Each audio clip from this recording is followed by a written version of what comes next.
That was the score, giving us highlights of how events unfolded both locally and across the borders. Exciting stuff with the football season back, and not just forgetting about the other sports that are taking place. Like mentioned earlier on, we have our very own, the Kenya Sevens, that's the Shujaa, coming up later on in the evening at exactly 8:26. They will be taking on Samoa. Then 11 in the night, it will be England calling. Then early morning, Scotland will be calling at around 2:21 a.m. So rugby fans, we always say it is Kenya Sevens time when those moments come. So let's keep it, and of course let's remember them in prayers, because at times divine intervention will be needed. Also looking at what's been making headlines is the way that the season has just kicked off again. Lots of excitement. The big match that many were always talking about has been Chelsea coming up with some good performances. Manchester United came back very strongly against Liverpool. Liverpool, not a good start for Arsenal fans. They are singing, and there are those who are saying, hold on as much as you can, because the real race hasn't started. Like in athletics or like in any marathon race, they say, until you see the East Africans up there, just know the real marathon hasn't started yet. Is that the case in this? We'll have to wait and see. Well, we now shift focus and go into a sport that's picking up very well. It has a lot of involvement with the juniors coming up, and clearly tells you that the future is bright. We are talking about golf. It's always been known to be an elite sport, but there is a group that is coming up with a very good foundation, Junior Golf Foundation, to demystify that and also to give young ones hope and, just the belief that, yes, you can do it. We are privileged and honored to be joined by, a team from Junior Golf Foundation to take us through what junior golf is all about, and also privileged to be, with us today is a junior golfer who's not just making headlines here in the country, has been abroad, and that's South Africa, to try and just put Kenya's name out where it belongs. So we are privileged and honored to be joined by junior golfer Nathan Mwangi, who is on my immediate left with us at age 13. Nathan has been one of the prospects that Kenya would be looking at in the future. Nathan, good afternoon and welcome. Good afternoon, thank you. Most welcome. Then we also have a Junior Golf Foundation trustee, that's Chris Pasha, with us in studio to enlighten us on what junior golf is all about and why they came up with this, and what does the future look like when it comes to golf in the country now that they've started developing it with the youth. It is best and privileged and honored to have you, Chris, with us this afternoon. Thank you very much.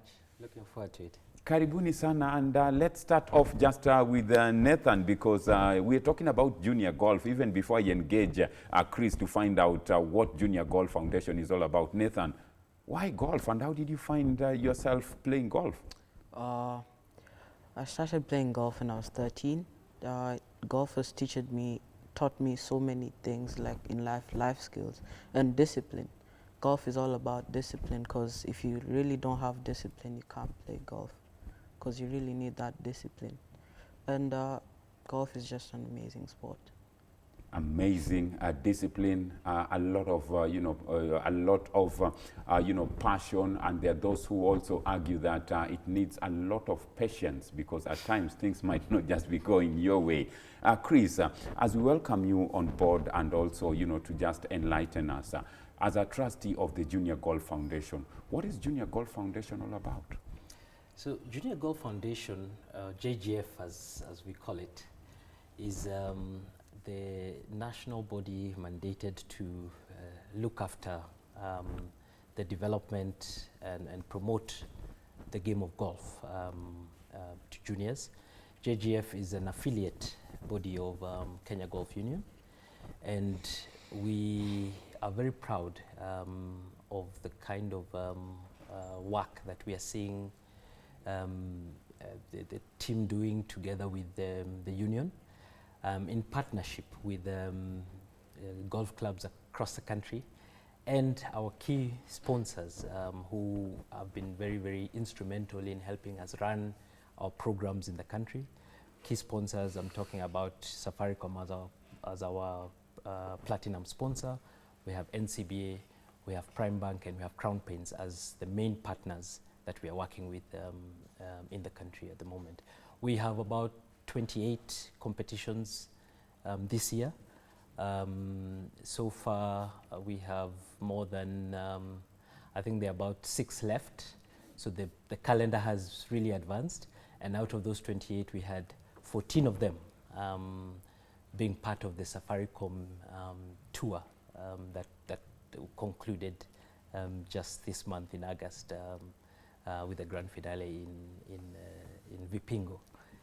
For the juniors, we are looking at their grand finale will be elite camp at the end of the year. I think the dates are 14th to 18th of December, where all the top 5 winners in each category of all the events that JGF had organized will be invited to participate in an elite camp, which will be facilitated by local coaches as well as international coaches from US Kids Golf Foundation.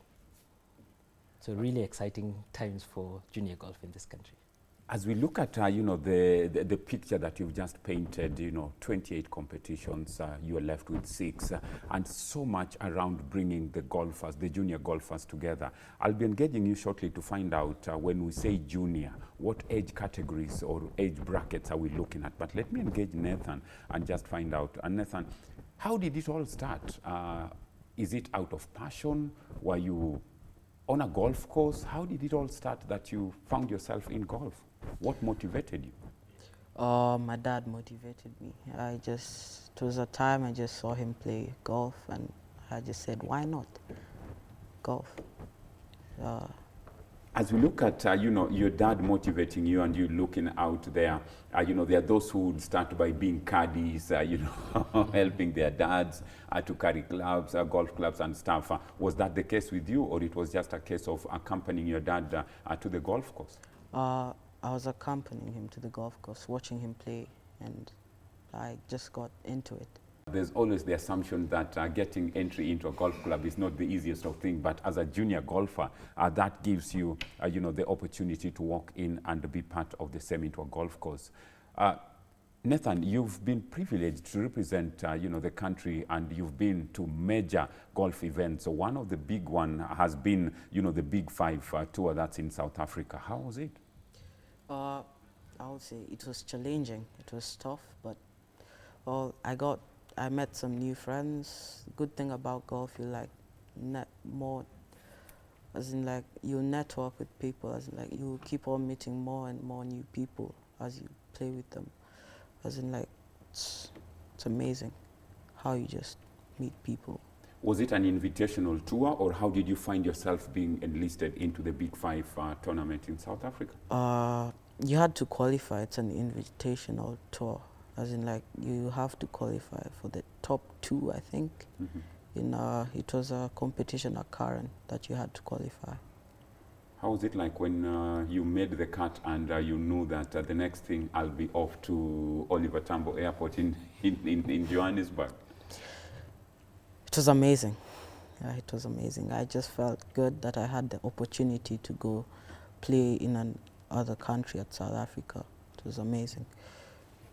Okay, as we look at that, a lot comes into play, and as we look at the whole setup, one of the key things in golf, many argue that it is an elite sport. But let's put that aside. The equipment that the junior golfers use, how do you ensure as a foundation that you not only register them and come into the foundation, but you also provide some of the basic equipment that they need? So JGF has actually partnered with US Kids Golf Foundation, and the US Kids Golf Foundation did come to the country late last year and ran training for the 40 coaches in Kenya, and it was not just training, but it was training and certification. So we have 40 certified US Kids Golf level 1 coaches in this country, and over and above the training, the partnership between US Kids Golf, Kenya Golf Union and JGF included provision of some of the training materials and equipment that the coaches are using to run training clubs in their event. the other aspect is that we have a lot of clubs that are able to provide equipment through their local coaches that any junior who's not able to participate or is not able to afford clubs, then they find themselves able to use the equipment from that's been provided at club level. And we are working with partners. We continue to appeal to well-wishers who are able to donate equipment that can then be used at different levels with different juniors who may not be able to purchase or they may not be able to access equipment as readily as some others. And when you talk about equipment, Chris, before I go back to Nathan to find out how he balances studies and playing golf, yes. Part of the equipment you have special boots that you use in the course. Yes. So golf, in as much as just like any other sport, requires equipment. When you play football, you have football boots.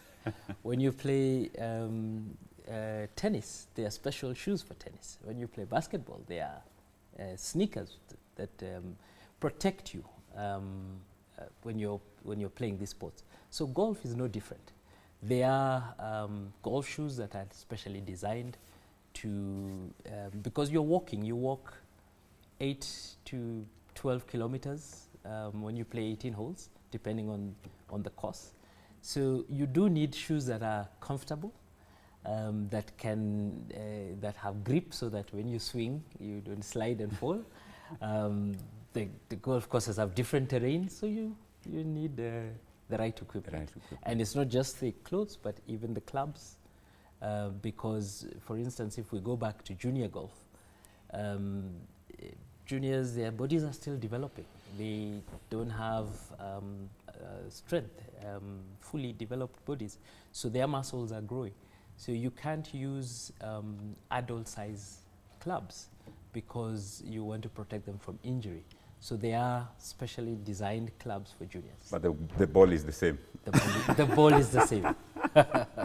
Nathan, as a junior, you must be playing golf and at the same time, having studies going on, school sessions and stuff. How do you balance, your training and ensuring that at the same time you still, concentrate with studies in school? During the weekdays, I normally study from Monday to Friday. And then most probably on Friday afternoon, I'll just go see my coach. Saturday and Sunday, I'll maybe study in the morning, then go play in the afternoon, or study in the afternoon, then go play in the morning. I normally just don't play golf in the weekdays.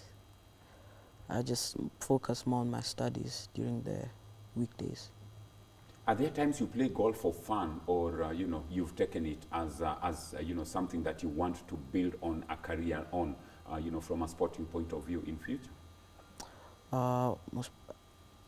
Most probably I like to become a pro, as in I want to take it up a level. So I'll just like to become a pro when I grow up. Yeah. The most famous statement, when I grow up, I would like to be. Let me challenge you, or let me put this to you, Nathan. We've hosted Kenya Open Golf Tournament in the country for many years. Unfortunately, no Kenyan has won it, the Kenya Golf Tournament, despite being held in the country. We've come that close. Do you think, now that you're in golf and, you have other juniors in the foundation, do you think this is the jinx that Kenya will break in the near future? We will.